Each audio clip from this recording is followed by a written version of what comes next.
아가 2장 10절의 말씀, 우리 한 절이니까요, 우리 한 목소리로 우리 같이 읽겠습니다.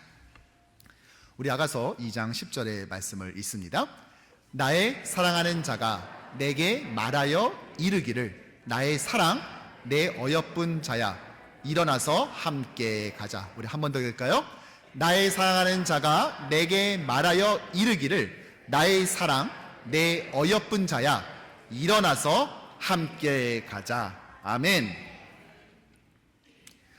여러분은 사랑하면은 어떤 단어가 떠오르세요?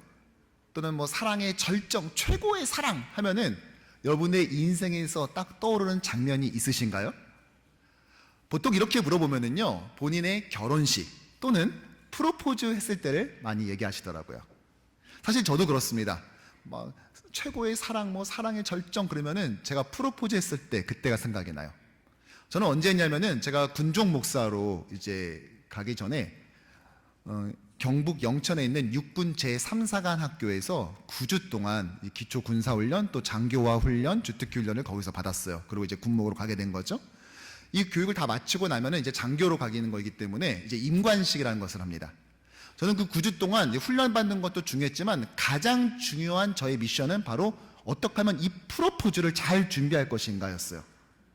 선배 목사님들이 하시는 말씀이, 이거 한번 잘못 준비하면 평생 너 건강에 해로울 수가 있다라고 저한테 지혜를 주셔서요, 저는 그분들의 조언을 새겨듣고 어떻게 하면은 이게 그 고득점의 프로포즈를 할 수 있을까를 고민했죠. 저희가 내무반이 총 4개였어요. 1번, 2번, 1, 2 내무반은 이제 군목들이 군종 목사로 인간하는 사람들이고요. 세 번째 제3 내무반은 군 신부님들이 가는 거고, 마지막 4번에는 불교 법사님들이 가는 내무반이었어요. 3, 4 내무반은 전혀 조언이 도움이 되지 않더라고요. 해보신 적이 없으시니까. 그런데 1, 2 내무반에서는 이미 하신 분도 있기 때문에 이 프로포즈를 어떻게 하면 좋다, 이렇게 아이디어를 주셨습니다. 그래서 저희 내무반에 있었던 같이 군목으로 인간할 목사님들끼리 같이 회의도 하고 대책회의도 하고 막 이렇게 했었습니다. 그래서 몰래 현수막도 만들고요, 그리고 카드 섹션을 준비했어요. 현은 씨 결혼해 주실 거죠? 물음표. 그래가지고 총 11개의 글자 하나. 그래서 뒤로 돌아 있다가 빨리 재빠르게 돌면서 이제 인간 전광판처럼 이렇게 카드 섹션을 다 준비하고 예행 연습까지 마쳤어요. 그리고 드디어 인관식이 시작됐습니다. 인관식의 하이라이트는 사실은 이게 계급장을 이렇게 부모님이나 이렇게 지형에 달아주는 건데 저는 관심이 없었어요. 그게 중요한 게 아니라 이거 빨리 끝나고 그 다음에 있을 프로포즈를 잘 해야 되거든요. 인관식이 끝나고 여기저기서 꽃다발을 들고 막 축하하고 막 이렇게 정신이 없는 가운데 이제 저의 프로포즈를 도와줄 그 스태프들이 강단에 올랐습니다. 그리고 딱 줄을 맞췄었고 현수막을 펼칠 준비를 딱 했는데, 아니 글자 중에서 한 명이 빠진 거예요. 목사님 한 분이 급한 일이 있는지 자기가 담당한 글자를 빼놨어요. 어쩔 수 없이 법사님 한 분에게 부탁을 해서 결혼 안 하시는 그 법사님이 대신 그 글자를 들어주셨고, 그래서 프로포즈를 잘 마칠 수 있었어요. 심지어 그분은요, 제가 서울사랑에서 결혼식 할 때도 오셨어요. 자기가 이 결혼식에 일조를 했다면서 오셔가지고 제 결혼식 단체 사진 제 바로 옆에서 사진을 찍기도 했습니다. 물론 에피소드도 있었습니다. 저랑 비슷한 시기에 결혼 날짜를 이미 잡고 있었던 후배 목사님은 저를 도와주는 핵심 그 참모이기도 했는데요. 그분의 피앙새가 왔는데 임관식이 끝나고도 자기는 보지도 않고 뭘 준비한다고 앞에서 딱 준비하면서 보면서 이 예비 사모님이 착각한 거죠. 올 것이 왔구나, 내 프로포즈를 하는구나 라고 기대를 했는데, 정작 제 것만 하고 정작 자기 거는 안 하고 끝나는 것을 보면서 심지어 미리 감동해서 울기까지 했는데, 이게 다 머쓱해지는 일이 벌어져서 나중에 만나서 한참 그때의 이야기를 재미지게 하곤 했습니다.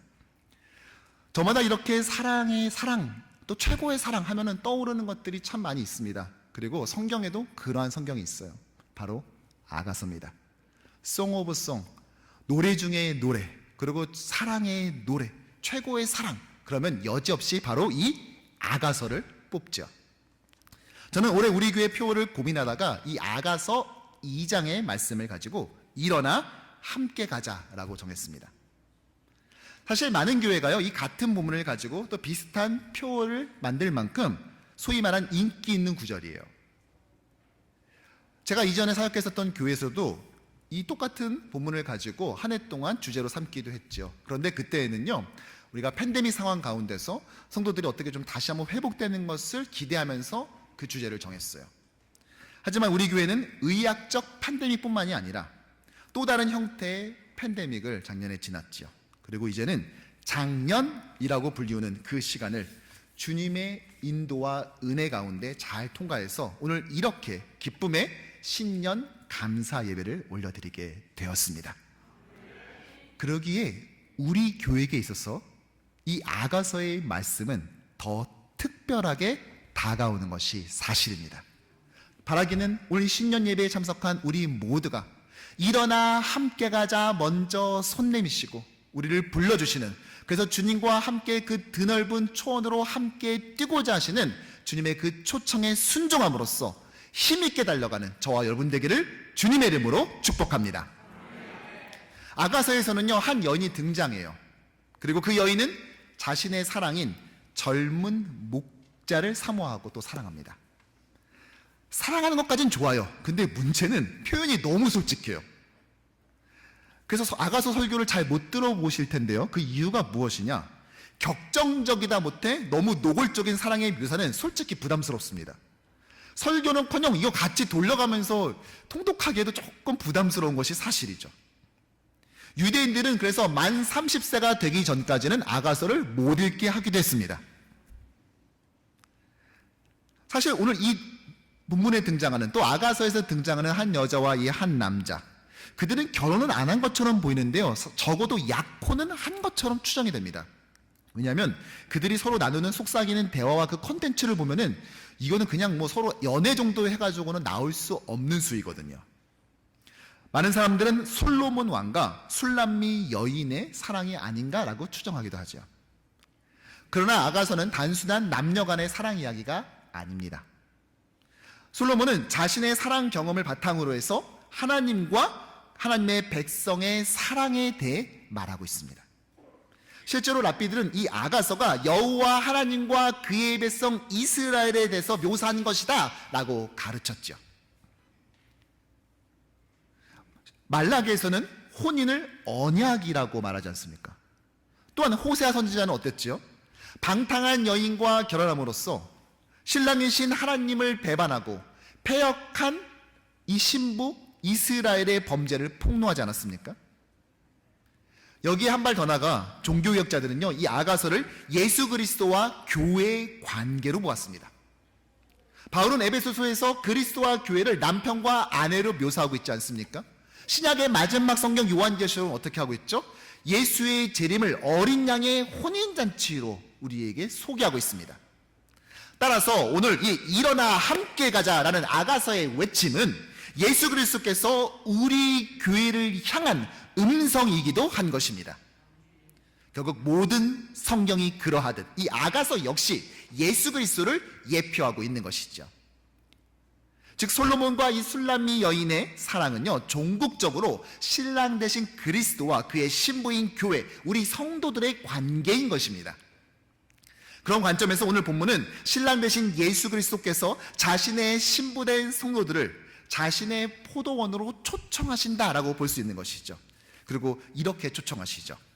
나의 사랑하는 자가 내게 말하여 이르기를, 나의 사랑 내 어여쁜 자야, 일어나서 함께 가자. 하지만 이 신랑은, 또 이 사랑을 우리에게 베풀어 주신 분은 결코 쉽게 온 것은 아닙니다.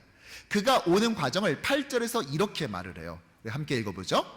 내 사랑하는 자의 목소리로구나. 보라, 그가 산에서 달리고 작은 산을 빨리 넘어오는구나. 여기서 산을 달리고 작은 산을 넘는다고 했는데요, 실제로는 다 복수입니다. 그러니까 산들에서 달리고 작은 산들을 빨리 넘는다라는 것이죠. 그러니까 이 사람이 이 여인을 보기에 오기까지 과정이 그렇게 쉽지만은 않았다는 것을 여기서 힌트를 주고 있는 것입니다. 오늘 예수 그리스도 역시도 우리에게 올 때까지 결코 쉽게 오지 않으셨죠. 그는 하나님이면서 인간이 되는 이 성육신의 치욕을 감당하셨습니다.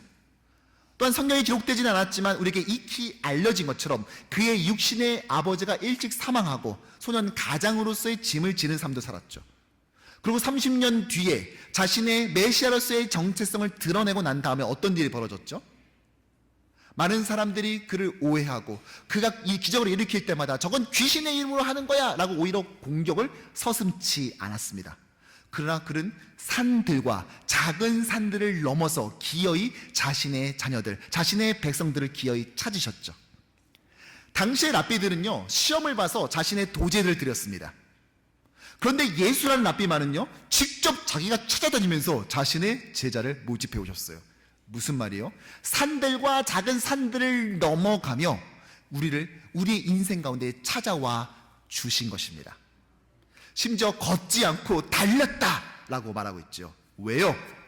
사랑하는 이를 보기 위해서. 마치 오늘 새해 첫 아침에 주를 예배하기 위해 한 걸음에 이 자리에 달려온 여러분들처럼 말입니다. 특별히 예수님이 우리를 얼마나 사랑했는지 오늘 본문인 20절의 구조를 보면요, 더 명확히 알 수가 있어요. 나의 사랑하는 자가 내가 이르기를 나의 사랑하는 자 어여쁜 자야 일어나 함께 가자 이렇게 말했지만요, 사실 히브리어 구조는 그렇지 않아요. 명령문 두 개가 버티고 서 있습니다. 앞에 쪽에는 너는 일어나라, 뒤에 쪽에는 너는 가라 이렇게 돼 있어요. 너는 일어나라, 너는 가라. 그리고 그 가운데 뭐가 있냐? 나의 사랑, 나의 어여쁜 자야 라고 되어 있습니다. 그러니까 나의 사랑, 나의 어여쁜 자라는 우리를 부르시는 하나님의 그 사랑이 가운데 배치되어 있고, 그 양쪽으로 일어나라 가라라는 명령문이 앞뒤로 샌드위치처럼 싸고 있는 구조예요. 즉 이 구조는요, 포커스가 어디냐? 가고 일어서는 것이 아니라 그 가운데 있는 나의 사랑, 나의 어여쁜 자야가 사실은 주목하는 메인인 것입니다. 우리를 얼마나 사랑하는지 보여주는 것이죠. 실제로 친구를 위하여 목숨을 버리면 이보다 더 큰 사랑은 없다고 했는데 예수님은 그것을 십자가에서 실현해 내셨습니다. 요즘 마이다 하는 말로 정말 찐 사랑인 것이죠. 정말 이렇게 순도 100%의 사랑을 우리가 과연 볼 수 있었겠습니까? 근데 사실은 아가서의 이 사랑을 보면은요, 사실은 어떠한 장면이 데자뷰 됩니다. 어디일까요? 바로 에덴 동산이에요. 결혼한 것 같은 남녀의 모습이라든지 또한 목가적인 모습은요, 에덴 동산의 이미지와 겹쳐진다고 많은 학자들은 주장하고 있어요. 아가서를 보면요, 마치 행동하는 게 지구에 있는 사람들 다 멸망당하고 마치 남자 하나, 여자 하나 남은 것처럼 굴어요. 꼭. 그렇지 않아요? 그런데 그랬던 적이 정말 역사 가운데 한 번 있었잖아요. 언제요? 네, 에덴 동산에서 아담과 하와, 진짜 남자 하나, 여자 하나밖에 없는 그런 시절이 있었죠. 그리고 그 에덴 동산에서 둘의 관계가 어떠했죠? 창세기 2장 23절 다 같이 읽겠습니다. 아담이 이르되 이는 내 뼈 중에 뼈요 살 중에 살이다. 24절 그의 아내와 합하여 둘이 한 몸을 이룰지로다. 25절 아담과 그의 아내 두 사람이 벌거벗었으나 부끄러워하지 아니하니라. 그들은 뼈 중에 뼈, 살 중에 살이라는 정말로 진실된 사랑의 노래를 부를 줄 알았어요. 둘이 한 몸을 이루는 연합의 일치와 하나됨의 신비를 경험했습니다. 또한 벌거벗었지만 전혀 부끄러워하지 않는 어떠한 죄나 이기심에 노출되지 않는 그런 관계였습니다. 그런데 죄가 이 땅에 들어오고 난 다음부터 그 관계는 완전히 박살나버리고 말았고, 더 이상 지금 이 세상에서는 그런 사랑을 눈 씻고 찾아볼래야 찾을 수 없는 지경이 된 것이죠. 그런데 예수께서 이 땅에 오시고 우리를 찾아오사 먼저 사랑해 주셨는데, 바로 아가서에서 보여줬던, 아니 에덴 동산에서 보여줬었던 바로 그 참다운 사랑을 드디어 구현해 내신 것입니다. 그 사랑을 회복하시는 주님으로 이 땅에 임하신 것이죠. 따라서 예수님은 에덴의 회복자일 뿐만이 아니라 아가서의 성취자로 이 땅에 임하신 것입니다. 그리고 이 예수 그리스도께서 우리에게 내미시는 손을 붙잡고 우리는 일어나 함께 달리기를 결단하고자 합니다. 제가 부임 후 3번에 걸쳐서 교회란 어떤 존재인지, 즉 목표에 대해서 설교하고, 그 뒤로 5번에 걸쳐서 그 교회를 어떻게 만들어가야 될지 그 방법에 대해서 설교했습니다. 이 8편의 설교가 진행되는 동안 많은 분들을 신방하기도 하고 식사하기도 하고 교제하기도 했어요. 그 과정 속에서 많은 분들이 귀한 간증을 주셨어요. 교회에 대해서 다시 꿈을 꾸기 시작했다고, 또 기대감을 가지게 되었다고, 그 간증하실 때마다, 또 어떤 분은 눈물 지으면서 그렇게 말씀하실 때마다 공동체적 치유를 교회 곳곳에서 목격할 수 있었어요. 참 감사하죠. 그리고 이제 새해를 맞아 우리는 멈춰 있었던 그 자리에서 이제 일어나서 들판과 언덕을 향해 뛰려고 합니다. 우리가 오랫동안 앉아 있었기에 이제는 걷는 것이 아니라 정말 뛰는 심정으로 그렇게 나가려고 합니다. 먼저 이 소그룹 구역을 통해 기도로 서로를 설이 남는 공동체를 세워가려고 해요. 물론 10년간의 공백기가 있었기에 아마 그 과정 속에서 뜻하지 않은 변수와 또 극복해야 될 것들이 분명히 생길 거예요. 하지만 우리를 이 들판에 초대해 주신 주님만을 신뢰하며 두려워하기보다는 기대감을 가지고 기도하고 소통하며 앞을 향해 나아가려고 합니다. 이 구회 편성표를 보시고요, 여러분들 마음속에 하나님께서 어디로 또 지원하게 하시는지 여러분들 그 뜻을 묻고 준비하시길 바랍니다. 지역은 크게 상관은 없는데요, 여러분 나이는 조금 고려해 주셔야 돼요. 70세 되신 권사님께서 30대 중반 그 구역장 있는 데로 가셔가지고 나 여기로 가겠다 이렇게 하시면은요 조금 힘들 수가 있어요. 그러니까 적당히 이 나이를 좀 앞뒤로 이제 고려하셔서 그런 것들도 잘 준비하셨으면 좋겠어요. 그러나 가장 많이 고려될 것은 무엇이냐면은 이 공동체를 사랑하는 것입니다. 그리고 공동체를 사랑하는 것은 무엇이냐? 바로 공동체를 지키는 거예요. 우리가 소그룹에서 구역을 지키는 것, 이 공동체를 지키는 가장 대표적인 것이 무엇일까요? 저는 다름 아니라 바로 그의 기도 제목을 지켜주는 것이라고 생각합니다. 기도 제목을, 공동체는요, 이 소그룹은요, 구역은요, 자신의 잘남을 자랑하는 곳이 아니라 내가 한국에서 모였고 여기 와서 무슨 일을 했는지 이것을 자랑하는 곳이 아니라 자신의 연약함을 나누고 기도를 부탁하는 곳이에요. 또 말씀과 내 삶을 일치시키는 곳입니다. 그것을 왜 어떻게 하면 좋을지 서로 격려하는 곳이 돼야 돼요. 그런데 그 기도 제목을 듣고 난 다음에 우리는 어떻게 될까요? 그렇죠. 절대로 우리 구역의 담을 넘지 않도록 지켜줘야 된다는 것입니다. 참 안타깝게도요, 많은 교회들이 어려움을 겪는 이유가 뭔지 아세요? 기도 제목을 무분별하게 나누었기 때문입니다. 기도를 부탁받았으면 나만 알고 조용히 기도하면 되는데, 얘기 들었어요? 아, 조 권사님이 이렇게 됐대. 그러면서 뭐 그냥 기도하라고 말해주는 거예요. 이렇게 또 붙여주는 것이죠. 그러면 그 꼬리표를 달고 계속 기도 제목이 유통되기 시작합니다. 그리고 어느 순간인가 기도 제목으로 시작했던 것이 두세 달에만 건너면 가십으로 돌변하기 시작하는 것이죠. 한 바퀴를 도는데 꽤 오랜 시간이 걸리지 않습니다. 돌아오게 됐을 때 그 얻어지는 충격, 그때 뭘 결심하죠? 다시는 내가 기도 제목 나누나 보자. 여러분, 사랑하면 지키는 것입니다. 맞습니까? 그러면은 여러분들이 공동체에서 나누는 그 기도 제목을 지켜줄 줄 알아야 돼요.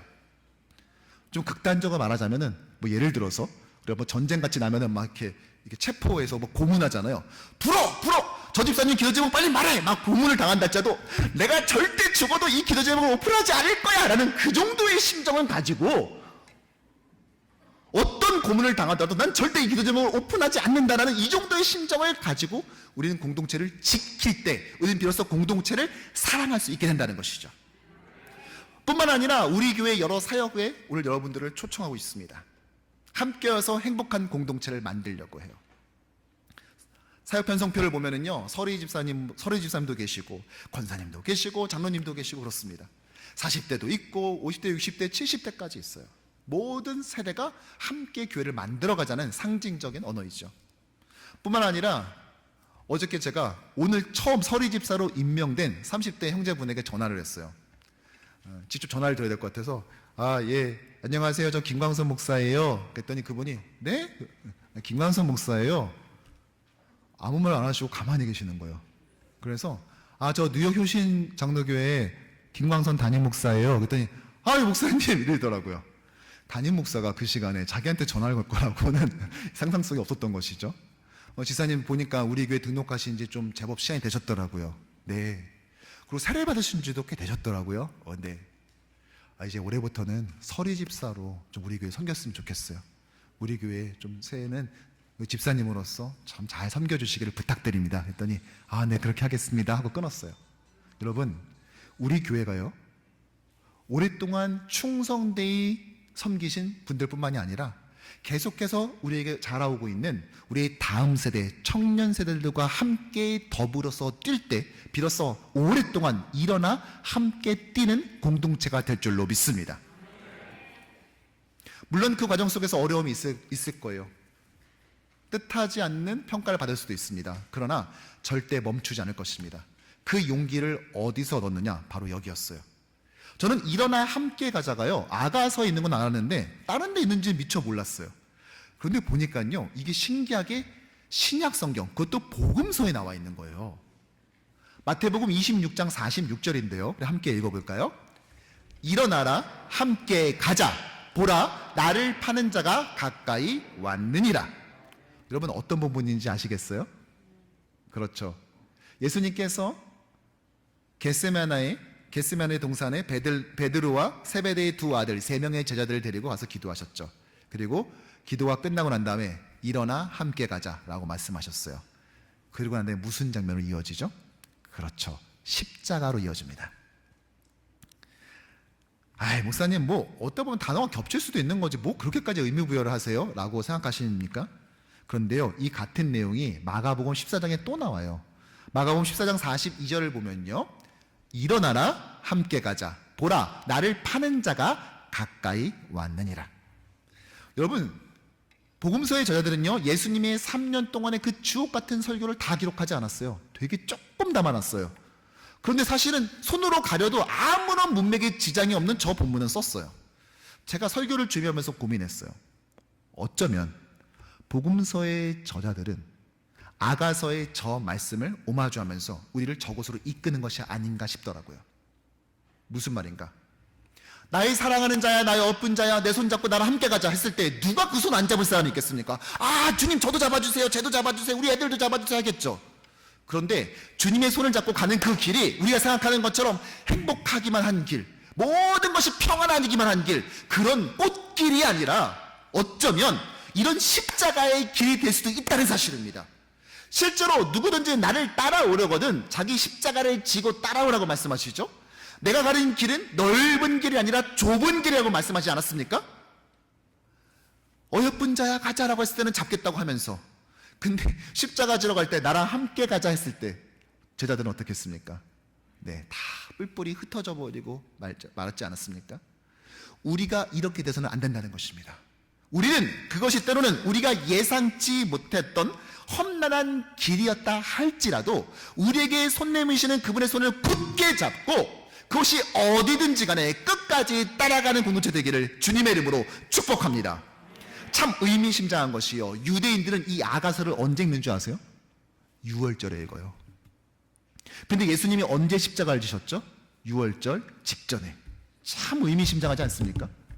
그러니까 일어나 함께 가자, 나의 사랑하는 자야, 나의 어여쁜 자야, 내 손 잡고 함께 가자 했었던 바로 그 말은 어쩌면 우리가 기대한 것 같은 만사형통의 길이 아니라 주님이 가셨던 바로 그 길이라는 사실을 우리는 기억해야 한다는 것입니다. 그리고 우리는 그 길을 절대로 피하지 않고 묵묵히 가게 될 것입니다.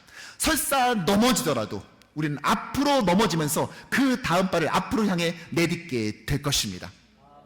말씀을 정리합니다.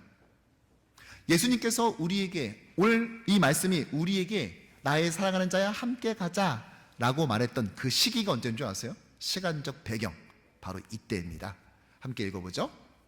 11절, 겨울도 지나고 비도 그쳤고 지면에는 꽃이 피고 새가 노래할 때가 이르렀는데. 여러분, 이거 언제입니까? 봄이죠. 어떻게 하셨어요? 겨울이 지나고. 근데 저것뿐만이 아니라 그 뒷말도 중요해요. 비도 그쳤고. 오늘 이 본문의 배경이 되는 예루살렘, 이 팔레스타인 지역은요, 건기와 우기가 매우 뚜렷했습니다. 우기는 곧 겨울과 똑같은 말이에요. 10월부터 4월까지 10월에 이른 비가 내리고요, 마지막 4월에 늦은 비가 내립니다. 그래서 이른 비와 늦은 비가 바로 그 말이에요. 그리고 이것이 늦은 비가 끝나고 나면은 이제 건기로 넘어가는 거죠. 캘린더로 말하자면은요, 4월 말부터 5월 초가 바로 그 부분에 해당돼요. 바로 드디어 봄이 온 것입니다. 그리고 모든 문화권에서 그러하듯 봄은 곧 사랑의 계절이죠. 한마디로 데이트하기 참 좋은 계절이라는 거예요. 여러분, 이 좋은 봄날이 됐는데 왜 집 안 구석에 있습니까? 나가서 그곳에 가서 데이트를 즐겨야죠. 오늘 하나님께서 우리를 이렇게 초청하시는 것입니다. 우리에게 언제까지 봄날이 될 것 같습니까?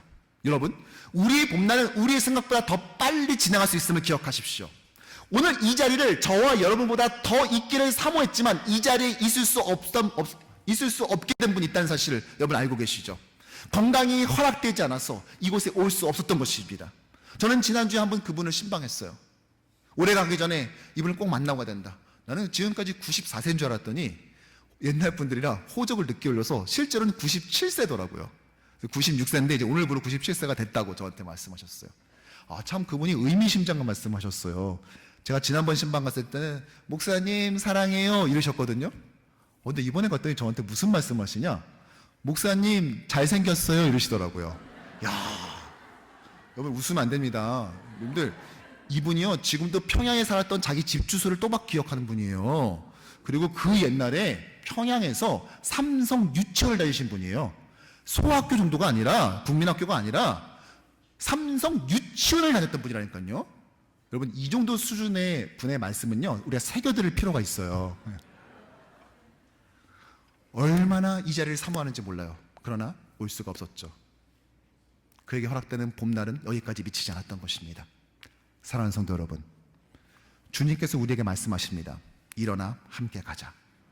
주님과 함께 몸된 교회를 위해서 봉사하고 뛰놀 수 있는 날은요 우리가 생각하는 것만큼 길지 않을 수 있음을 기억해야 돼요. 그러므로 오늘은 우리에게 주어진 봄날입니다. 오늘은 주님을 위해 일하기 참 좋은 날입니다. 2023년은 교회를 위해서 충성하기 너무 좋은 해입니다. 그러므로 이 봄날을 절대로 놓치지 않길 바랍니다. 나중에 지나서 우리가 올해를 돌이켜 봤을 때 아유 그때 하자고 할 때 할 걸, 그때 그 봉사 요청받았을 때 그거 할 걸, 우리가 후회하지 않고 함께 가길 소원합니다. 아 그때 내가 그 구역을 들어갔었어야 되는데 후회하는 것이 아니라 이 봄날을 충분히 즐기길 바랍니다. 우리 좌우에 있는 분들과 인사합시다. 오늘은 봄날입니다.